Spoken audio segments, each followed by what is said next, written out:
Senhoras e senhores, meu Brasil varonil, nesse exato momento, é com muito respeito que nós vamos falar ao vivo com o presidente da República, Jair Messias Bolsonaro. Boa noite, presidente.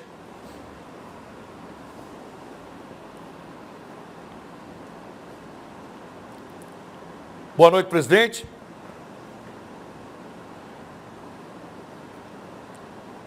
Tá lindo, vou ficar aqui, mas olha, entidade.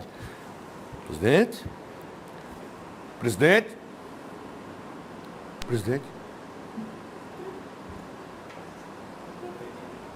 Presidente.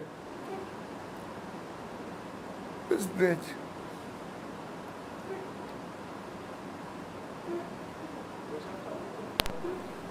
Vamos, nesse momento, falar com o presidente da República, Jair Messias Bolsonaro. Boa noite, presidente. Boa noite, eu fiquei na satisfação falar contigo. Se der um volumezinho para mim aqui, vai ser sensacional. Eu não estou ouvindo o retorno do presidente.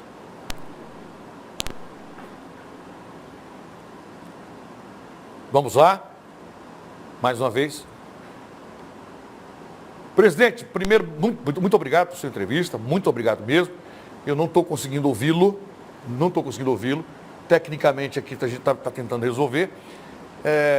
Um assunto que tem gerado muita polêmica é o isolamento social, né? E muita gente é favorável, inclusive algumas autoridades no mundo colocam isso como condicionamento no combate à Covid-19. Mas há também uma preocupação muito grande com relação à economia do país. O que o pessoal tem falado é que a saúde importa mais que a economia e que o senhor estaria mais preocupado com a economia do que com as vidas. Isso é verdade, presidente? Siqueira, não procede. Nós temos dois problemas pela frente do momento. É os malefícios do vírus e o malefício do desemprego. Você não pode tratar isoladamente essas duas questões. Um lado, o Ministério da Saúde está tratando, no meu entender, corretamente o assunto. Alguns acertos foram feitos agora no final de semana, no encontro com vários ministros. O da saúde. Você não pode impor esse isolamento, como alguns estados impuseram, de forma quase que eterna. As primeiras vítimas dessa forma de isolamento, e tem um limite para acabar, não pode durar muito tempo, foram exatamente os informais. É aquele cara que está na rua, está nos estádios de futebol, agora não está indo porque não tem o jogo de futebol, tudo bem, mas é o que está aí fazendo o seu bico.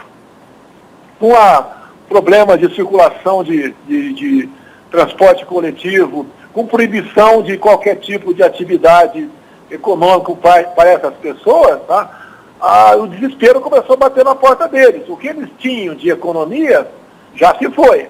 O que se tinha na geladeira já se foi. Eu sabia que isso era uma realidade, fui pessoalmente, no último domingo agora, aqui em Brasília, em Ceilândia, Itaguatinga, e conversei com o povo na rua. Não houve nada preparado da minha parte para que houvesse gente na rua. Eles estavam lá. Alguns poucos estavam tentando sobreviver. E conversei com muita gente nesse sentido.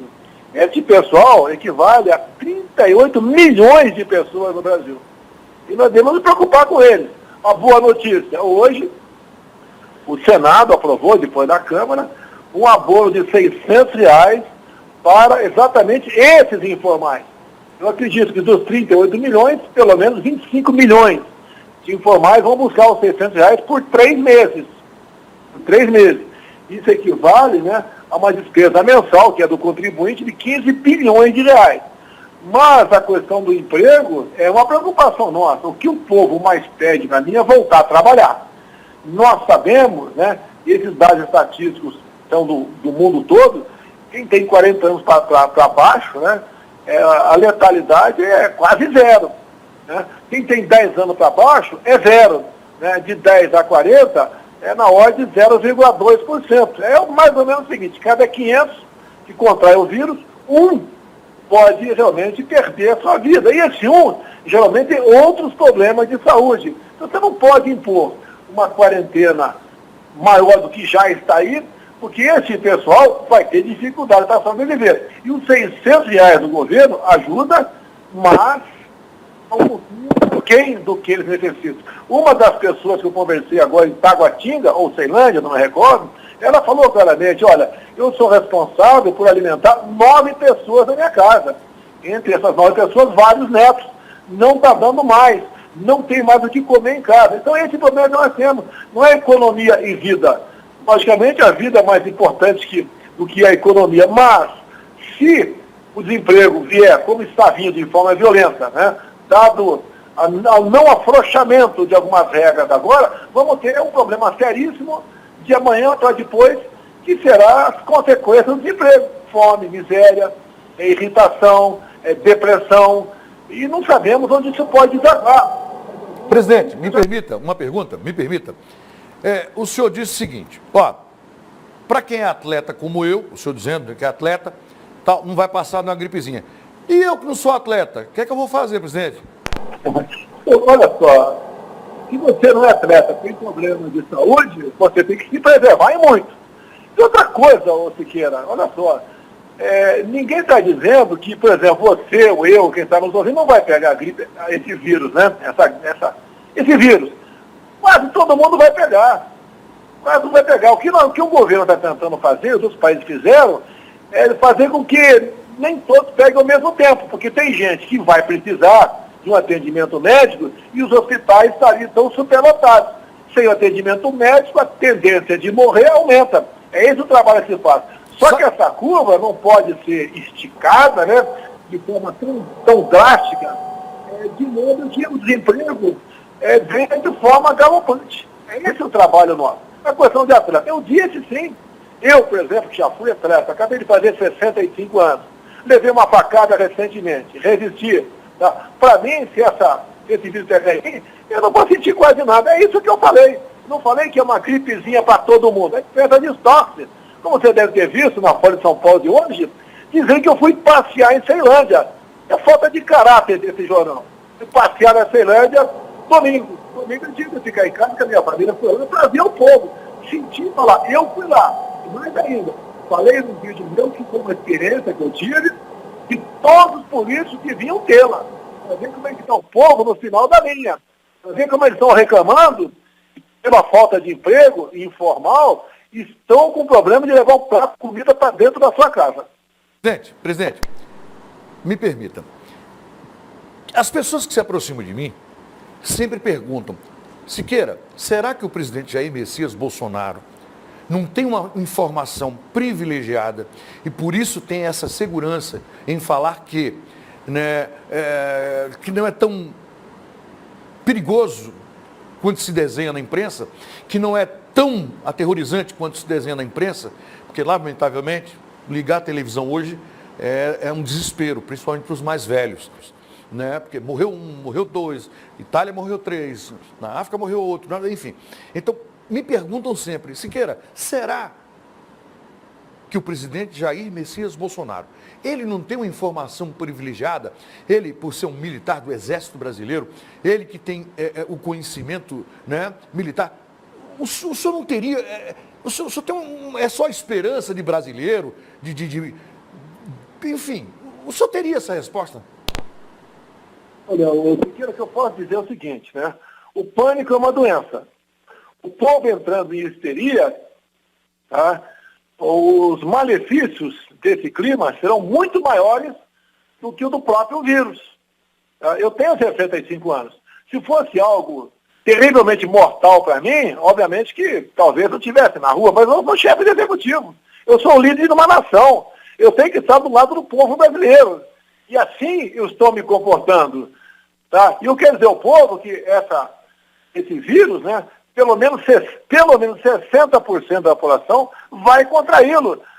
Logicamente, você tem que evitar que ele se instale em você. Mas você não tem que viver num clima de pânico, um clima de terror. Não sai de casa, álcool gel até para dar um beijinho na esposa, ou da esposa dar no marido. Você tem que tirar esse clima da sua cabeça. Fora disso, você não vive.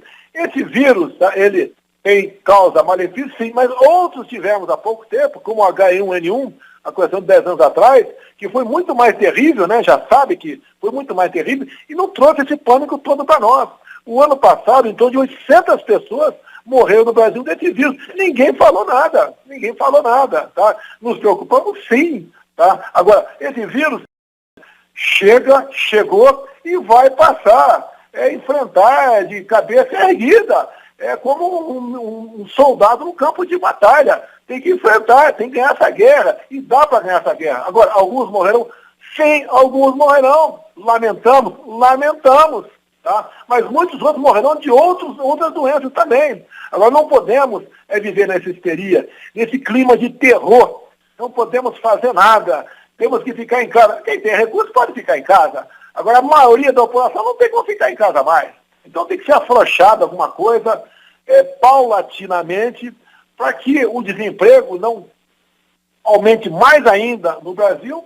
E, repito, os danos causados pelo desemprego vai ser muito pior do que o próprio dano causado pelo vírus. Gente, essa é a minha pergunta. Na sua opinião, na sua visão, até quando os empresários vão resistir com essa quarentena? Não é questão do empresário apenas. Você pode ver, a rede hoteleira está demitindo. Tá certo? O turismo zerou. Foi o setor mais atingido. Ninguém vem para o Brasil fazer turismo e nem dentro do Brasil ninguém está fazendo turismo. Arrebentou. Então, quem tinha pousada, pensão, demitiu no mínimo metade das pessoas. Em Brasília, aqui, conversei com frentista no domingo. Tá? Não houve muita demissão junto aos frentistas aqui, porque o pessoal entrou de férias. Mas se a situação assim persistir após a volta dessas férias, teremos demissões. Em alguns postos teve demissão também. Em especial lá em Itaguatinga, conversei com vários frentistas naquela região. Agora, o Siqueira, temos que enfrentar, temos que decidir. Eu trato das duas questões simultaneamente. Eu trato da questão da doença, preservação da vida e preservação do emprego. E você sabe que o povo, passando necessidade grave e uma quantidade enorme da população, nós não podemos ter saque, invasão de supermercado. Que já começou, né? Que já começou. Sem lei. Nós queremos evitar isso aí. O senhor tem enfrentado reações do Congresso, né? Mas como é que uniu o país todo na mesma direção num momento como esse, presidente? Eu não entendi a tua pergunta, Siqueira. O senhor está enfrentando muita reação do Congresso, enfim, né? Como é que faz nesse momento para unir todo mundo, para a gente arrumar uma solução, uma saída? Olha, alguns problemas que tem no Congresso não são de agora, desde quando eu assumi o governo. A mesma coisa a reação por parte de muitos governadores, não é de agora, é desde o início do ano passado. Tá? Hoje, por exemplo, o Congresso deu mais uma prova de que realmente não existe diferença, né? Que possa sobressair a necessidade da nação. O Senado aprovou o abono de R$600 para os informais. O Congresso, há 2 semanas, aprovou o estado de calamidade. Então, o Congresso tem a sua participação. Obviamente, é um Congresso dos sonhos, né? Nós, cada um tem o que falar sobre o Congresso. Mas o Congresso, nesse momento de crise, está fazendo a sua parte. Presidente, o que mais me perguntam também é sobre a soltura dos presos, inclusive de líderes de facções, de grupos criminosos que dominam as cadeias no Brasil, né? E tudo por causa do coronavírus. Eu queria a sua opinião. O que é que a gente vai fazer? Olha, a decisão não foi do governo federal, não foi do Ministério da Justiça, veio do Conselho Nacional de Justiça. Eu, depender de mim, não soltaria ninguém. Afinal de contas, eles estão muito mais protegidos dentro da cadeia, né? Porque nós proibimos as visitas íntimas, proibimos as visitas também nos presídios, de modo que eles estão bem protegidos lá dentro. Tem comida, não estão informais, né? Tem tudo para ir lá dentro. Eu não permitiria, porque quando sai, como a grande maioria também não tem emprego, não tem como entrar na informalidade, né? Porque não tem o que fazer, eles vão engrossar, no meu entender, aqueles que vão cometer delitos. Então, no meu entender, é uma decisão errada, equivocada por parte do CNJ. Presidente, já começa a aparecer algumas mortes por outras causas, né? Causa-mortes, e estão colocando na conta do coronavírus. Eu vou dar um exemplo do que aconteceu no final de semana em Pernambuco. Vamos conferir se procede. Um borracheiro consertando, trocando um pneu, estourou no rosto dele, a calota, enfim, o pneu, e no atestado de óbito dele colocaram como coronavírus. O senhor tem conhecimento disso? Se realmente estão botando na conta do vírus? Temos conhecimento desse fato específico, bem como de outros.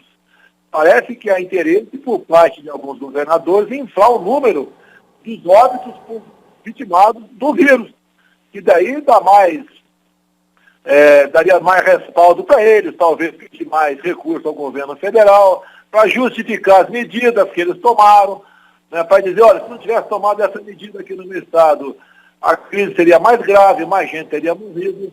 Agora, nós sabemos que um óbito, né, não pode ser lavrado dessa maneira. Agora, por outro lado, você vê no atestado de óbito, nós vimos várias infidelidades. E a imprensa, ou o próprio governo, pega aquilo, finalmente. Tá? E entra como Covid-19. Isso não dá certo, sabe? Isso é uma prática que está sendo usada por política, mas para fazer politicagem e justificar as medidas equivocadas que alguns governadores ou prefeitos tiveram nessa região. O ministro Paulo Guedes, né, ele acredita, ele está muito confiante, graças a Deus que está, né, e precisamos ser confiantes, que o Brasil se recupera em menos de um ano. De um ano, depois dessa crise toda. O senhor também está confiante? Olha, conversei com ele hoje sobre essa questão. As medidas tomadas por ele, olha só, pode chegar, somando tudo, por volta de 800 bilhões de reais. Tá? Falou alguma coisa reservadamente, me permite não te dizer, tá? Mas o que ele expôs também hoje, essa possibilidade de recuperar em um ano, né, a economia é possível. Nós daqui, quando acabar essa crise, né, mais um ano, voltarmos ao estágio que estava em janeiro agora. Isso é possível, sim.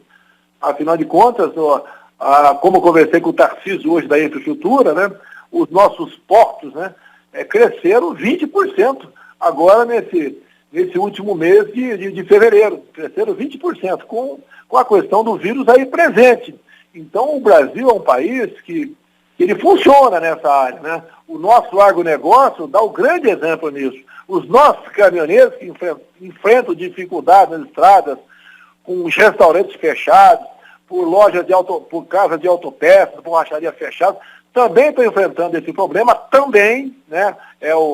No meu entender, medidas exageradas por parte de alguns governadores e alguns prefeitos, mas tem mostrado que a nossa economia está reagindo. Agora, aqui dentro, nós sabemos que eu não tenho o número exato, mas, por exemplo, venda de carro deve ter caído 50%. Tá? Vários restaurantes, caiu aí 90%. Turismo, caiu 100%. Tá? Outras atividades, que era um pouco menos.